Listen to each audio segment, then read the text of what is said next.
yaada garaa geeddarachuuniif dhiifamuun cubbuu maqaa isaatiin Yerusaalemii jalqabee saba lafarraa hundumaatti akka lallabamu jedhu caafameera. Yaa Waaqayyo, Waaqa keenya, Waaqa biyya lafaa, Waaqa waldaa kiristaanaa, Waaqa kaleessaa, Waaqa har'aa, Waaqa boriiti. Bara baraan jiraataa hamma jettu kan geessu boonaa danda'aa jiraataa bara baraati. Yeroo yeroon isaa ga'etti tokkicha ilma kee Gooftaa Yesuus Kiristoosiin nu jaallattee warra fagoo jiru qulqulluu sagalee keetiitiin nu qaqqabde. Inni caafame akka fiixaan ba'uufi hafuura kee isa qulqulluudhaan hirmattuu maaddii keetii dhaaltuu mootummaa keetii akka taanu hafuura kee isa qulqulluudhaan dhugaa dubbii Waaqayyoo isa karaadhaaf jireenya ta'e waan nu ibsiteef galanni. Ameen. Yaa Abbaa, ani mi'a ta'een iddoo kana ijaajja. Mi'a kanaan obboleettota Gooftaa Yesuus Kiristoosiin jaallatte kanatti dubbadhu. Yaa Waaqayyo, dogoggoraa cubbamaa yakkamaadha. Yaa Waaqayyo, kan namatti himuu raayyuu hafee ofii kootiyyuu heeruudhaani ati immoo na guuttaa galanni ulfinni siif haa ta'u. Ameen. Innan dubbadhu waraqaa tarsaaniif qalama nan ladheen obboloota kanaaf obboleettota kana bira haa ga'u. Ameen. Ittis haa barreeffamu. Ameen. Buqqeessan isiniif haa ijoollee kun qabuuf ta'e Kiristoos. Ameen. Galatoomaa ta'a.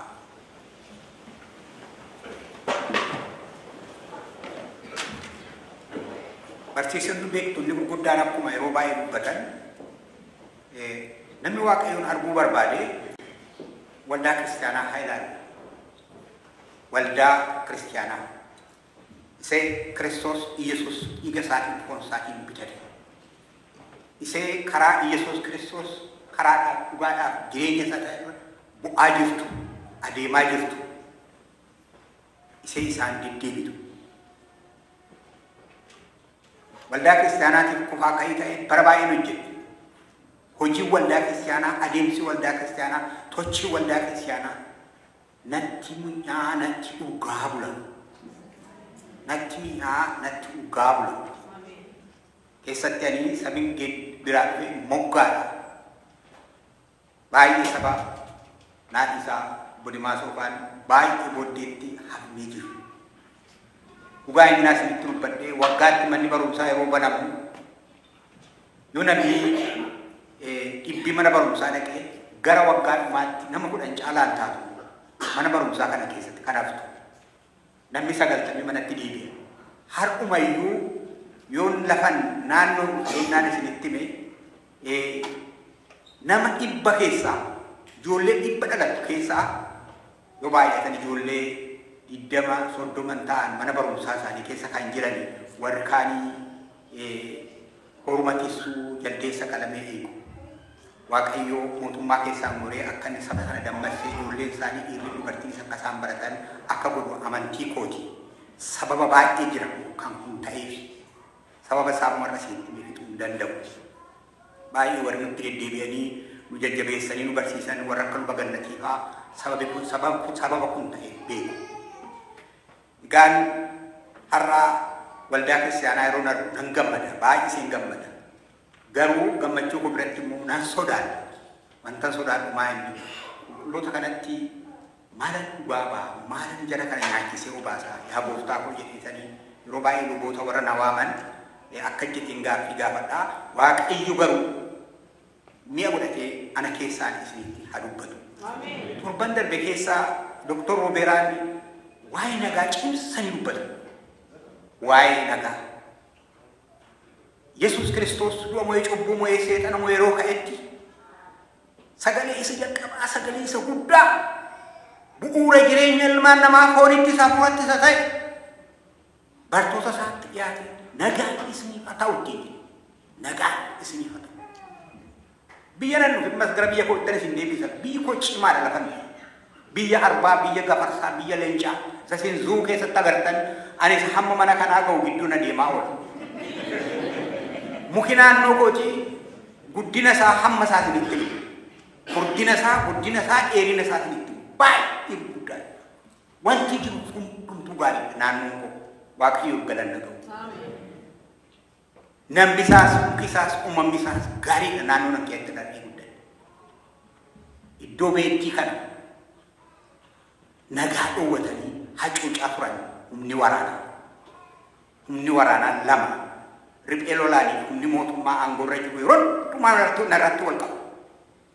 BM'dhaan, Zoodhaan, Taankiidhaan narratti wal qabaa turan. Hamaa irraa immoo xiyyaaraan narratti wal qabaa turan. Biyya gaarii akkasii kanaan nagaa dhabsiisanii nama isaas bineensa isaas rakkisaa turan. Nagaan isa kan waldaa kiristaanaa duwwaatu hin ta'in foonumattuu nagaa dhabuun uumama biyya lafaa kanarra jiru hundumaatti balaadha. Waaqayyo nagaa isiniif kennu. Yesuus Kiristoos inni nagaan isiniif ta'u jedhe ammallee tokkoon keessaniif mana keessaniif waldaa keessaniif biyya keessa jirtanitti nagaan isaa isiniif haa baay'atu. Kutaa keenya irratti gaarii isa waa'ee nagaa Dr. Rooberaan torban irraa cimsanii nu barsiisan irratti itti fufee har'a immoo Phexros dhugaa ba'a. Waa'ee Yesuus Kiristoos gooftaa dhugaa ba'a. Yesuus Kiristoos gooftaadha. Maqaa gooftaa Yesuus Kiristoosiin cuuphamaatii qalbii diddiirradhaa ittiin jedhama. Egaa maal goonuree jedhan balaatu bu'e tibba gooftaa Yesuus Kiristoos dhiphate keessa balaatu bu'e. Balaan kun yeroo immoo saba tokko gidduutti miti. Saba baay'ee qomoo adda addaa biyya adda addaatti dhufan gidduutti oduun kun dhaga'ame. Beektuu kutaa keenya gara olii keessatti yoo afur qulqulluun bu'e saba baay'eetu afaan adda addaa dubbate jedha. Afaan waliin immoo hin dhaga'u jedha. Afaan adda addaa warra dubbatan kun biyya adda addaatti dhufan itti wal argan. Oduun isaa hammanaa gadi ga'e. Yesuus Kiristoos hamma oduu ga'a. Hamma maqaa isaa ga'a. Hamma oduu isaa ga'a. Abalu hamma maqaa isaa ga'a jedhu. Namoota ciccimaa akkatti jireenya isaanii bulfatanii jireenya isaanii miidhagfatanii biyya lafaa kana keessatti kan ga'u guddina isaanii argachuudhaaf carraaqanii abalu hamma maqaa keessanii hin geessu. Galataa gaaddisaa jenna. Galatii gaaddisii dhuma irraan argama. Hamma maqaa keessanii hin geessu jabaadhaa. Hamma maqaa keessanii akka geessaniif waaqayyo tokkoon keessaniif kennaa kenneera. Tokkoon keessaniif kennaa kenneera. Janna laaltanii maal akka isaa janna ta'uu dideenjiinaa isinis kan mataa keessanii qabdu. Arjaa laaltanii maal akka isaan arjaa ta'uu dideenjiinaa isiniif waaqayyo kennaa isiniif kenneera. Isa dheeraa laaltanii maaliif akka isa dheeraa sanaa ta'uu dideenjiinaa isiniifis gabaabsee miidhagsee isiniif kenneera. Waaqayyo kennaa adda addaa isiniif kenneera. Galanni waaqayyoof haa ta'u. Kanaaf Yesuus Kiristoos hamma oduu hamma maqaa isaa ga'a. Saba baay'ee gidduutti immoo oduun isaa ka'ee dubbatamuutti ka'e. Kanaaf Phexros yeroo sabi sun waan ta'e kan hundumaa naanii akka lafi tochee akka guyyaan halkan ta'e geeddaramni waa'ee fannifamuu gooftaa Yesuus Kiristoos waa'ee dheeduu akka usaatiif geeddaramni biyya lafaarraa akka ta'e oduun isaa yeroo inni biyya lafaa raase namooti hinnaan dogoggorreen balleessine. Egaa maal goonuree Phexros ittiin jedhan? Egaa maal goonuree jedhan. Phexros maqaa gooftaa Yesuus Kiristoosiin qalbii diddiirradhaatti. Maqaa gooftaa Yesuus Kiristoosiin qalbii diddiirradhaatti. Gooftaan eenyu fa'i beektu? Akka aadaa keenyatti gooftaa namaan hin jenna. Ilma hangafa qe'ee warra keessaniitii dhalate garraamiidhaaf abbaaf haadhaaf abboomamu biyyi jaallatu obbolaan isaa jaallatanii maatiin sun gooftaa jedhee waamu dhageessaniittu naannoo kooti akkas gooftaa ilma hangafa abbaaf haadhaaf abboomamu qomoodhaaf abboomamu maatii sana immoo yeroo hundumaa waan gaarii itti agarsiisu maqaan isaa gaaddisaa naa ta'e gaaddisaa inni waaman gooftaa jedhu hammi qe'ee kana. Dhuguma gurbichis amalli isaa abbaaf haadhaaf abboomamuudhaan lammii jaallachuudhaan biyya jaallachuudhaan waan hundumaa obboloota isaa obboleettota isaa kanaaf gaarii gochuudhaan mucaa nagaadha namoota akkasii yeroo baay'ee ilaalan gooftaa jedhanii jibbamu. Kuni kan aadaati. Qomoo keessan keessa ganda isin keessaa dhuftan biyya isin keessaa dhuftan keessa wanta akkasii jiraatan hin beeku. Karaa koo hamma wanaatu gooftaa jedhanii balballi nama waaman maatiin nama waaman jiru. ba'ummaa gaagummaa ilma hangafummaa ilma abbaa dhaalu akka jedhanii waamu. Gooftaa jedhu sooressa guddaadha. Barumsaaf biyya Dambidollootti kan guddate.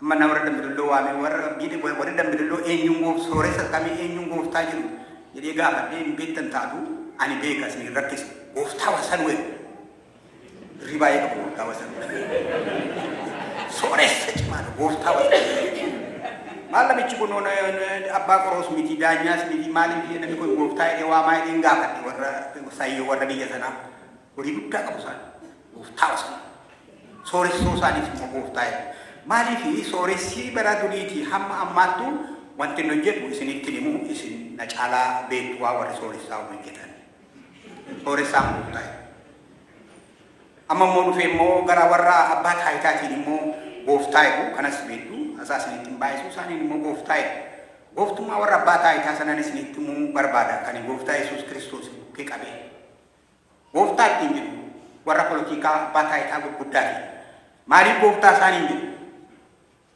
namami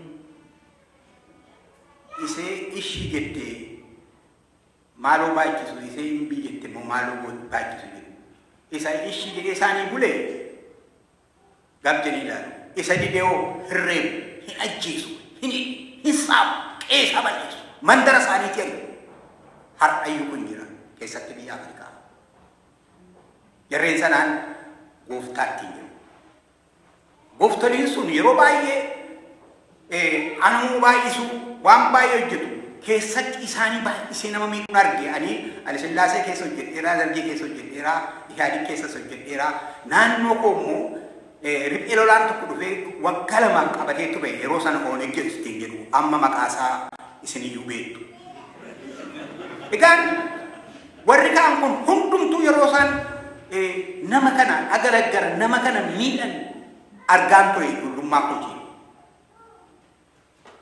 kesatti markes tileristi mo midda kesabe የተፈጥሮን በቁጥጥራችን ስር እናውላለን የሮ ባየ ዱበታ ሰገንታ ባፈቴ ዱማ ገደረመ ጉዳ አገርሲሱዳ ኢትዮጵያ ከሰቲ ያሊ ጎዴ ቱሬ አካስ ጀኤራ ገሩ ሁምነቲን በከሰነ ገው ሁነብ አካጀሬ ዱበታ ገሩ ሁምነቲን በከሰነ ገው ዳቤ ኡጉማ ቢሻን ጀልሱ ሲያሌራ ጋራ ጨርሴ ስር ይትገዱ ሲያሌራ ዳጋ ጨርሱ ሲያሌራ ነሞተ ወልት ቀቤ ዶ ተቆጥ ወልት ቀቤ ማነበሩም ሳማና ኪማ ከራባሴፊ magala gochu sialera demi humni san dabe goftumman sa akekatera saganta basera garu humni sammu hinna dabe goftoli baye fokkorani dubbatani saganta bafatani akihisani karattahum biya sore satti biya yesatti si arga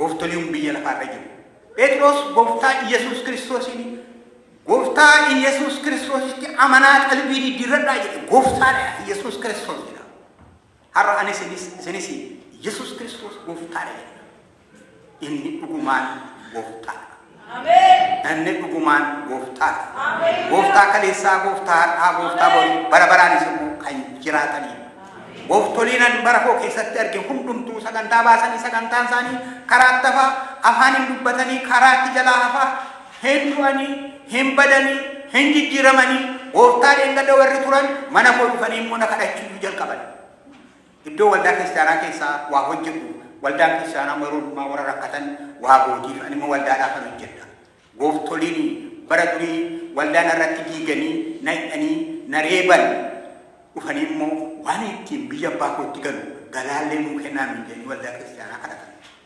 waldaa kiristaanaa kenniif naan jennaan galaa kenniif akka isaan biyya abbaa isaaniitti gale godhe warrun waldaa kiristaanaa gube hin jijjiiramu isaan Yesus Kristus gooftaadha Yesus Kristus hin jijjiiramu gooftummaan isaa dhumee cubbumee seekamtee kamtee gooftaa waan ta'eef inni gooftaadha kanaaf gooftaa Yesus Kristus bartoota isaatii walitti isaan qabee gooftoliin biyya lafaa Lord leadership in biyya lafa amalli isaanii kana jedhu isin garuu akkas miti bartoota isaatii nu garuu akkas miti nu akka gooftolii biyya lafa miti jedhu isin gajjittanii miilla namaa dhiqxe isin gajjittanii miilla namaa dhiqxe Oh, yolummaadhaan misyoonii kiristaanota gidduutti waan an guddadheef gochaan misyoonii tokko innan gambeelatti arge innan bebeetti arge yeroo baay'ee garaa qoqqoosa. Gachidhanii saba booddeettafaa saba rakkataa wajjinii rakkataa turan. Keessatti na yaadadha biyya Gambeelaa keessatti Dr. Raayimaritti jedhama Ameerikaawwiin waldaan kiristaana Makkaana Yesuus kan beeku waamtee doktorummaa ulfinaa laattee akka inni itti saba anyuwaa gidduu jiraatee saba anyuwaa barsiisee deebi'ee immoo afaan isaaniitiin macaafa qulqulluu caafee akka inni itti miilla duwwaa isaan gidduu adeemaa ture akka inni itti qumxaa hidhatee isaanii wajjin deemaa ture akka inni itti isaanii wajjiniin beenchiin marcuma biyya sana hin jiru lafa taa'ee Yesuus Kiristoos gooftaadha jedhee wangeela sabbakaa ture yeroo yaadadhu middinoo kiristaanummaa maal kan jedhu jireenya keessatti deebi'ee of ilaala.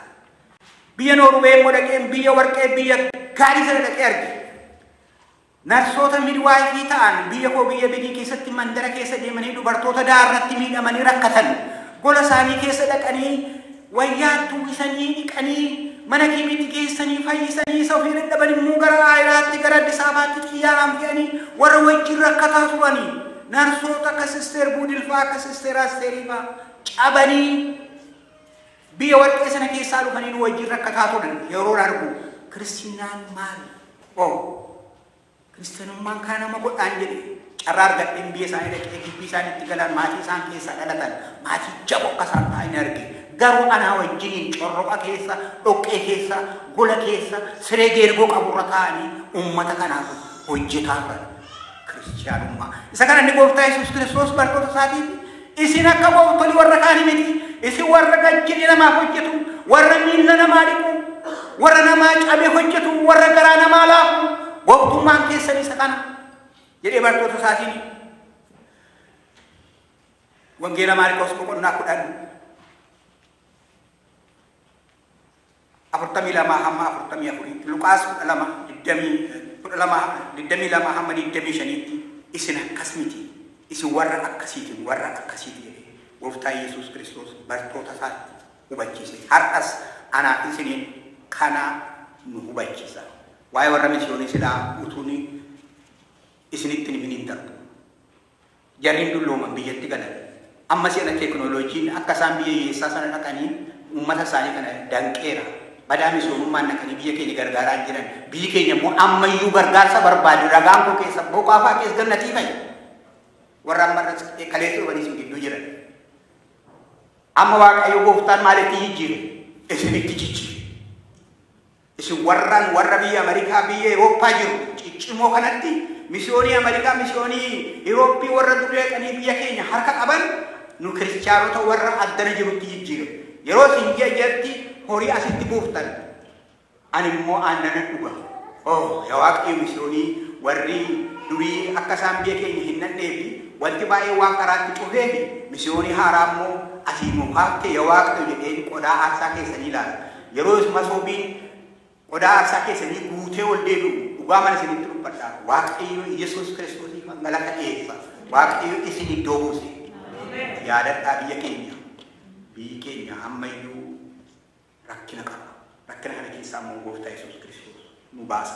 Kanaaf gooftaa Yesuus Kiristoos gooftaadha. Gooftummaan isaa isa namaaf hojjetudha. Inni foon isaatiin dhiiga isaatiin namaaf du'ee du'a mo'ee cubbuu mo'ee seexana mo'ee namaaf hojjete anaaf isanii fi aarsaa ta'e. Inni akka gooftolii warra biyya lafaa sagantaa baasee sagantaan isaa karaatti nafu. Henjeda fi'aan baasa. Alazar du'a kai. Alazar du'a kai. Alazar du'a kauudhaaf qorichiin barbaadamee doktoriin piroofeesariin hin gaafatamne. Kai. Alazar du'a kai. Waan nyaatan hin qabani. Namooti kuni yaa gooftaan dukkaanaan naanii dhufani. Waan nyaataa gara mandaraatti ba'anii haa barbaaddatanii. Aga bubuluu jedhanii bartoonni gooftaatti himan yeroo namooti dukkaa yaanii dhaqaniitti dubbatan waan isaan nyaatan kennaafi warra kakootii bartoota isaa kan akka bartoota salaamitiin isaan gooftaa Yesuus Kiristoos wajjin gara waggaa 30 olii turan. Annan isaan gochaasaa fuulatti argan. Isaan iyyuu maallaannaaf jechuutti ka'an. Maallaannaaf. Qurxummii yartuu isheetiif daabboo xinnoo ishee qabnaa waan isaan nyaatan kennaaf. Qurxummii yartuu isheetiif daabboo yartuun ishee namoota 1000 nyaachiftee hambaan masoobii 12 deebi'ee jedha qulqulluun sagalee Waaqayyoo. Hambaan masoobii 12 deebi'ee jedha. Sagantaa baasee hin abboomee abboommiin isaa fiixaan ba'e. Yesuus Kiristoos gooftaa akkasiiti. Abbaa taayitaa hin abbooma. Abboommiin isaa immoo jechi isaa immoo fiixaan ba'a. Karaatti hin hafu. Abboomee harramee attamitti hojiirra oolchinu jedhanii kaabineen isaa hin danqaman. Yeroo inni abboomu ameen gooftaa koo ameen jedhanii qurxummittiidhaaf daabbottii sanaa saba sanaa dhiyeessuudha. Jarri nyaatanii quufan masoobii 12 deebi'eedha. Gooftaa Yesuus Kiristoositti kan jaallattan obboloota obboleettota gooftaan nu itti amannu inni Phexros Yesuus Kiristoos gooftaadha jedha. Gooftaa humna qabu, gooftaa aboo qabu, gooftaa waan jedhu fiixaan baafatee hojjetudha. Waan isaan nyaatan kennaafi jedhe. Waan isaan nyaatan kennaniifi. Kanaaf Phexros saba sanaanii gooftaa Yesuus Kiristoositti amanaati qalbii diddiirradhaa jedhan. Isaan egaa maal goonuree jennaan. Egaa maal goonuree? Gooftaa Yesuus Kiristoositti amanaati qalbii diddiirradhaa. Egaa maal goonuree? Egaa maal goonuree? Egaa maal goonuree jettuu jireenya keenya keessatti hafuuraanis fooniinis. Hafuuraanis fooniinis. Fooniin takka horii gaa argattanii, jireenya gaa argattanii, barumsa gaa argattanii, amma immoo maal hojjettu jettanii hin mari'attu ofiin haadha manaa keessanii, abbaa manaa keessanii, ollaa bitaa mirgaatiin beekaa keessanii hin mari'attu. Egaa maal goonuree jettanii. Egaa maal goonuree jettanii maatii keessanii wajjin yoo mari'attan hin mootu hojiin keessan fiixaan hin ba'a fooniin. Hafuuraan immoo takka jireenya keenya keessatti danqamii hin dhufa. Waan goonu wallaalu. Gooftaa Yesuus Kiristoosin ergaa maal goonuree jettanii hin gaafattu. An maatii hiyyeessaa keessatti dhaladhee guddadhe. Yesuus Kiristoos immoo ijoollummaa kootii kaasee akka fayyisaa kootiitti godhadhe. Waa'ee jireenya kootiif yeroo baay'ee egaa maal goonuree gooftaa koo gaafadha. Karaadhaaf dhugaadhaaf jireenya inni ta'e Yesuus Kiristoos laa karaa kanarra godhinaa jedhe. Karaa sanarraan goona qooma abbaa kootii gooftaa koo abdadhe.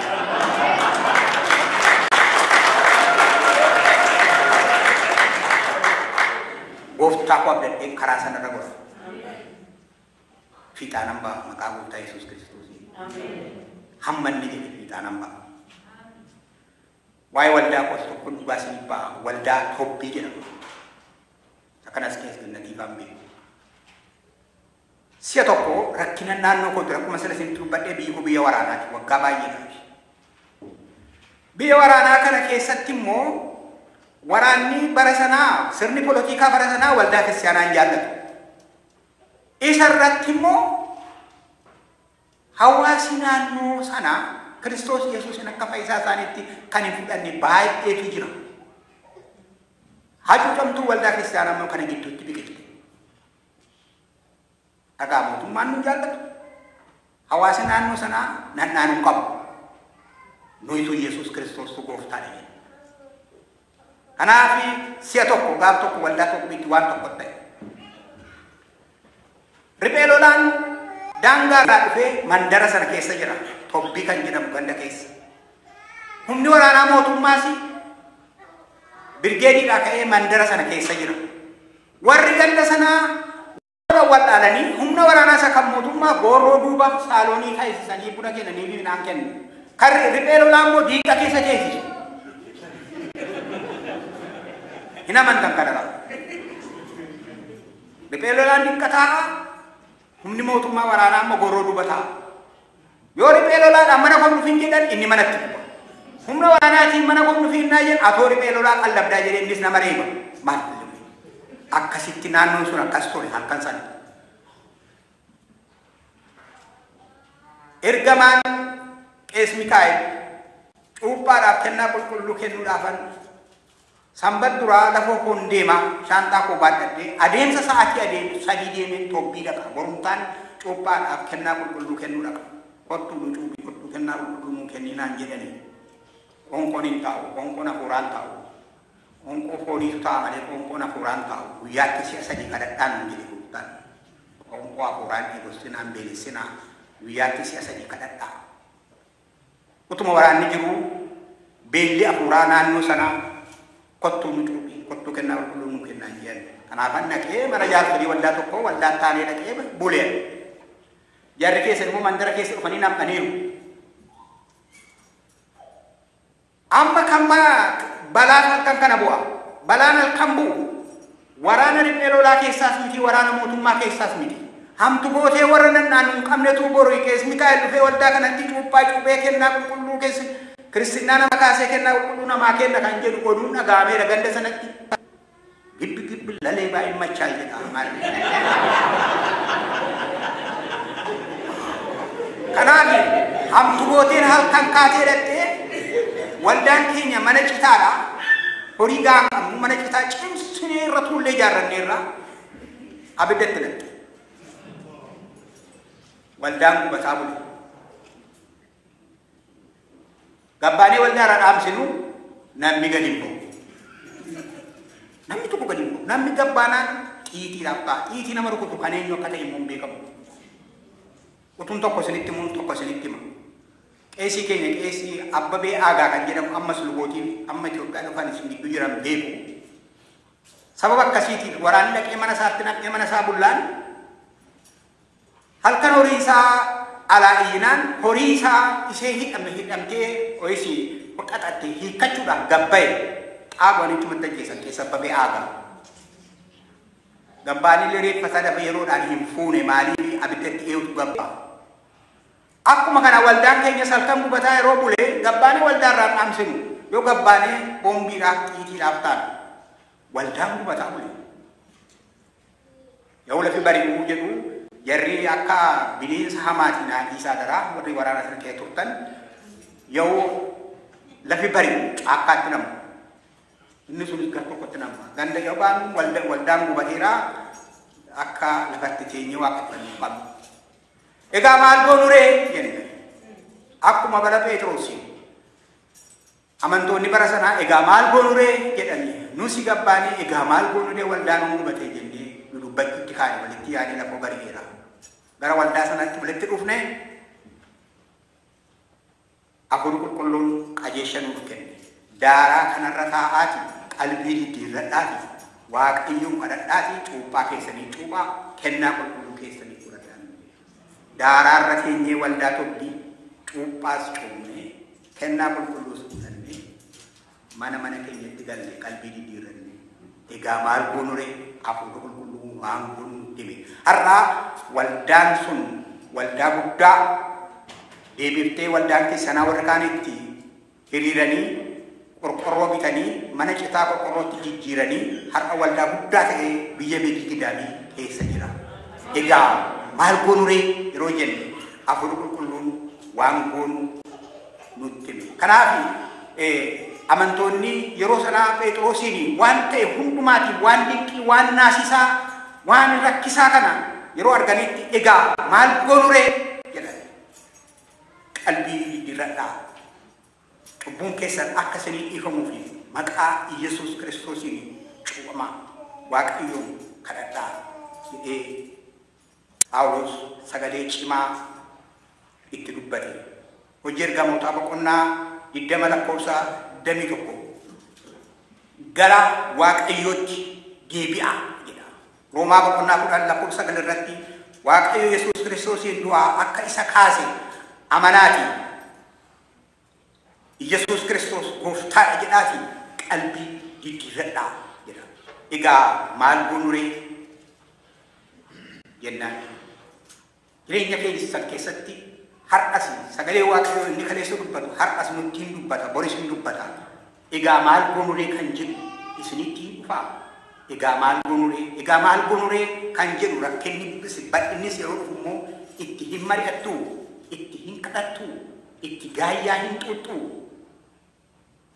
Gaayyaa xuuxxu yeroo dubbiin tokko bitaa namatti galu jaarsonni warra durii walitti yaa'anii gaayyaa isaanii tambootti naqatanii abiddarra kaa'anii taraa xuuxaa mala wal gaafatu. Mala baay'ee waliin asiin baana asiin galla akka boona jedhu Yesuus Kiristoos galanni ulfinni isaaf haa ta'u. Anaaf isin abbaa malaa qabna. Abbaa malaa Gooftaa Yesuus Kiristoosiin mala kan itti gaafannu qabna. Foon uffannee biyya lafaa kana keessa hamma jirrutti rakkinni jira. Biyya lafaa keessa hamma jirtanitti rakkina jiraa jedha.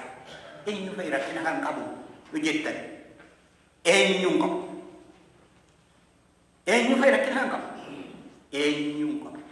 Mootiin keenya Haayile Maariyaam yeroo baay'ee rakkata. Achi kanatti asii kanatti biyya Islaamaatii kiristaanota uummata biyyatti dachaasanii jedhee dhufa waan nyaataa waan dhugan lafatti galan qaban maal fanni? Waan akkasitti baay'ee rakkata. Mootummaadha aangoo jiru. Har'aa biyya kamuu kan jiran mootota yoo itti seettanii ilaaltan baay'ee rakkata. Baay'ee har'a maas miidiyaadhaan mootota addunyaa irra yeroo ilaalle yeroo baay'ee fala dhabu. Waa farramsiisuudhaan yeroo itti geessanii as ilaalanii achi ilaalanii kaabinii isaanii gaafatanii maal gonuree jedhu rakkinni jira. Sooressoota yoo ilaaltan rakkina qabu. Rakkinni jira jireenya namaatiis. Yeroo kana Waaqayyoof galanni haa ta'u. Gooftaa keenya Yesuus Kiristoosiin qabna. Egaa maal gonureenyaa jennee abbaan malaa keenya tokkichaan as bahee yeroo inni malatu agarra. Kanaaf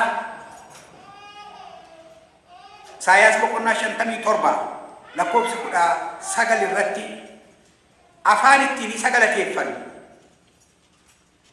warri fagoo jiranis warri dhiyoo jiranis akka itti amanan sagalee Waaqayyoo yeroo inni nu kaa'utu agarra.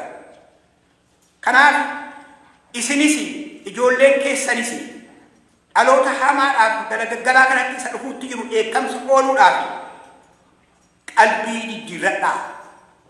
Dhaloota hamaa kanatti isinis ijoolleen keessanis dhaloota hamaadhaaf galagaggalaa kanatti dhufuutti isa jiru jalaa bara hamaa kana keessaa ba'uudhaaf qalbii diddiirradhaa jedhee Phexros cimsee dubbate. Phexros nama cimaadha. Gooftaa biraa barumsa gurguddaa barumsa hafuuraa baraa ture. Phexros eekkamameera. Phexros ifatameera. Phexros badhaafameera. Qurxummii baay'ee buuboo guutee qabatee gammadee yaa gooftaa koo jedhee yeroo inni galata isaa dhiyeessutti gooftaan immoo isa badhaasee nama kan qabduun si godhattiin. Qurxummii irra bartee nama kan qabduun si godhattiin. Nan du'aa guyyaa sadii booddee du'aa nan kaa'eerutti du'i sirran ga'ii gooftaattiin jedhe. Hidhifate gooftaan. Gooftaa wajjin bara baay'ee rakkinas badhinas dubbachuudhaan Phexros dubbii gooftaatti ogummaa wisdamii argateera. Waldaa kiristaanaa keessatti deddeebi'aa jiran ammallee gooftaatti wisdamii argataa akka jiru adaraa yaadadhaa. Waan tokko si yaadachiisa. Waldaanan keessaa dhufe baay'een isaanii birrii guddaa horii hin qabneen macaafa kana bitatanii baatanii adeemu. Jarreen kun torbee xiqqeessiin wangeelaawwiin yeroo inni macaafa dubbisu isanii dubbisu kana duukaa bu'anii ilaalu. Duukaa bu'anii ilaalanii yeroo inni gabbaan yeroo nan gabbaa'u sila akkas akka jette maal jechuu keetii jedhanii na gaafatu. Macaafa qulqulluu isaanii dubbisu yeroo baay'ee waldaa sana keessaa faarfataa ciccimaa jaarsolii ciccimoo waldaa kiristaanaa bushan namoota ogeessa qaban mootummaa bukkeellee goranii waan gurguddaa hojjetanii arge waldaa sana keessaa. Macaafa qulqulluu kana keessaa ogummaa horatan. Macaafa qulqulluu keessaa manattis alattis ogummaa irraa horadha. Qeessiin wangeelaawwiin jaarsolii waldaa barsiisaan daaqoniin yeroo inni sagalee Waaqayyoo dubbatu duukaa bu'aatii ilaalaa kana booddee ogummaa horatu Phaawulos Phexros gooftaa Yesuus Kiristoosiin taa'ee dhaggeeffachuudhaan yeroo hundumaa wajjin dubbachuudhaan takka ifatamee takka badhaafamee gooftaatti yeroo inni ogummaa guddaa argatu sagalee Waaqayyoo nutti hima. Kanaaf Phexros inni ogeessichi 11 keessaa ka'ee qalbii diddiirradhaa isinis ijoolleen keessanis ooluudhaaf qalbii diddiirradhaa ammaa kaasaati jedhee cimsee yeroo inni uummatatti himuun iddoo kanatti arga. Abdichi isiniifis ijoollee keessaniifis isinis ijoolleen keessanis dheekkamsa dhaloota hamaadhaaf galagaggalaa kanatti dhufuutti jiru keessaa akka baatanii qalbii diddiirradhaa isinis ijoolleen keessanis dhaloota hamaadhaaf galagaggalaa kana keessaa sagalee tokko dhagaa. Biyya kanatti yeroo baay'ee attam intalli keessan attam ilmi keessan yeroo hin jedhu waggaa 18 darbeera inni jireenya ofiisaa jiraachuu jalqabeera naan jedhu. Iseen jireenya ofiisee jiraachuu jalqabdeetti jedhu. Yaa obbolootaa hin ga'u. Jireenya ofiisaa jiraatteetti jettanii ilma keessan intala keessan biraa nafinaa. Ammallee ofitti qabaa mataa shuubaa fi attamii garbicha koo nyaattee garaa qabdaa uffattee nannaa qabdaa ati piroofeesarii taatee birrii miliyooniidhaan jaangalfattaa horii kana immoo eessa fe'ataa jirta attamitti nyaatta attamitti uffatta jedhaa itti dubbataa. Jireenya mataasii jiraatteetti seenii jireenya mataasaa jiraatee dhimma ittiin qabu hin jedhinaa mucaa keessanii. Umurii dheeraan mana barumsaa isa guddaadha. Rejiimii dhimee timirti beeknoo jedhama Solomoon. Mucaan keessan tamaartee piroofeesarii dooktorii waan feete miliyeenarsii yoo taate iyyuu hamma keessan waa'ee jireenya muuxannoo jireenyaa biyya lafaa kanarraa hin arganne yoo garaan keessan dhuma mucaa keessanii dhukkubee intala keessanii ilma keessanii yeroo hundumaa itti siqaa utuma seenan dhaasin dhabdu utuma ni nan dhaasitti isin dhabu utuma ni si ati haaraadhaati immoo booddeettafaa haala isiniin jedhu taasaa. Yeroo inni kaatee mana keessa dhufu diippi firiijii banaatii mee waan nyaattu keessaa barbaadda fudhu gali jedhaanii waan yaadateen bitatu yoo bitas immoo waan isaaf ta'u yeroo baay'ee bitu ofumaa barreessa. Kanaaf ijoollee keessan dhaloota keessan inni jireenya mataasaa jiraatu isheen jireenya mataasaa jiraatti jettanii hin gatinaa itti siqaa. Kunis eebba isiniif dabala. Kana booddee Waaqayyoof galanna ta'u. Adaba dhaloota jallaadhaaf hamaa kanatti jalaa ba'uudhaaf isinis ijoolleen keessanis jedha. Har'a ergaa qabna nu waldaan kiristaanaa adaba dhufuutti jira biyya lafaa. Eekkamsatu biyya lafaa dhufuutti jira. Maas miidiyaa keessan ilaalaa. Gaazexeessaan kan inni barreessu guyyaa guyyaatti ilaalaa. Biyya lafaa kana mimilladhaa dhaggeeffadhaa. Balaan bu'aa jira. Ibidda biyya lafaatti gadhiifamaa jira. Beelatu jira. Har'atamatu jira. Mootummaa dalgaatu jira. Sin caalaan beeku sinna caalaa beeku. Awwaanan beeku ammasi. Naannoo koo abbaa warraa garaa 100 oliitu safaraadhaan biyya tokko warri polootikaa fidanii safarsiisanii jira. Jara kana gidduun naqa hojii wangeelaati yeroo baay'ee jajjabeessuun naqa qeesii of keessaa qabu. Maal attamitti dhuftan jedheen gaafadha. Ittuma ba'anii nu biyyaa baanas hin jenne. Nu waan quuqeen gubeeras hin jenne. Kaa asii kaa qawweedhaan dhumuudhaaf baatu massaaraadhaan dhumuudhaaf baatu nu jedhanii nu dachaasanii biyya kanatti nu fidanii warri polootikaa. As nu fidanii nuuf qamadiidhaaf zayitii ji'aan nu kennu horii nu dhufuun immoo xiitii bitatu. Ilaa kanaan gidiramaa jirraa naan jedhanii achuma naannoo kooti. Biyya lafaa keessaa gidiraatu jira. Rakkina adda addaatu jira. Dhaloota hamaadhaaf galagaggalaa kan maatii namaa rakkisu kan saba rakkisu. Kan lubbuu nama tokko rakkisu, kan waldaa rakkisu, kan biyya rakkisu jira. Har'a masaaraa guddaan biyya lafaarraa dhuka'utti jiru isa lafa fixu duwwaatu hin ta'in isa nama fixu dhaloota hamaadhaaf galagaggalaadha. Naannoo keessanis innaa laaltan dhaloota hamaadhaaf galagaggalaa Waaqayyoon hin beekne nama hin beekne akka itti jiraatu dhabe rakkoo baay'eetu jira. Kanaaf qorachiisaa Filiphisius 2:15 irratti isinii ijoollee Waaqayyoo warri taatan jedha. Dhaloota hamaadhaa fi micciiramaa karaarraa kaase kana biyya lafaatti akka ibsitaniif Waaqayyo isin kaa'e jedha. Filiphisius 2:15 irratti isin ijoollee Waaqayyoo warri taatan dhaloota hamaadhaa fi micciiramaa karaarraas kan kaase biyya lafaa keessatti isin immoo ibsaa taatanii isaan oolchuudhaafitu kaa'amtan jedha ijoollee Waaqayyootiin. Egaa maal goonu ree? Gooftaatti kan jaallatamtan obboloota koo, obboleettota koo. Har'as waldaan kiristaanaa isuma Phexros gara waggaa bara jalqabaa keessa dubbate, bara araaraa gara jalqabaa keessa dubbate. Har'as waldaan kiristaanaa egaa maal goonu ree jettee dogoggora seetiif, cubbuu seetiif biyyi lafaa egaa maal godhu ree jedhee yeroo gaafatu dubbii jireenyaa jabeessaa qabadhaa jennee Filiphisiiyuus keessatti isuma barreeffame. Har'as kanuma biyya lafaatti dhugaa baana. Ijoollee ifaa kan taatani dhaloota hamaadhaaf galagaggalaa warra ta'an kanatti lafa jirtanitti yeroottis yeroo maleettis abbaa taayitaa jedhee fiixaa kan baafatu Iyesuus Kiristoositti amanuudhaan karaa jireenyaa, karaa ifaa ilmaan namaatti ibsina. Waaqayyo warra egaa maal goonu jedhee of gaafatee wal gaafatee Waaqayyoon Waaqa jiraataa Iyesuus Kiristoosiin gooftaa immoo gaafatee namaa malee ofii malatu waldaa kiristaanaa hunduma keenya haa taasisu. Ayyaanni gooftaa keenya Iyesuus Kiristoos tokkummaan Hafuura Qulqulluu jaalalli Waaqayyoo hunduma keenya haa baay'atu. Galatoomaa.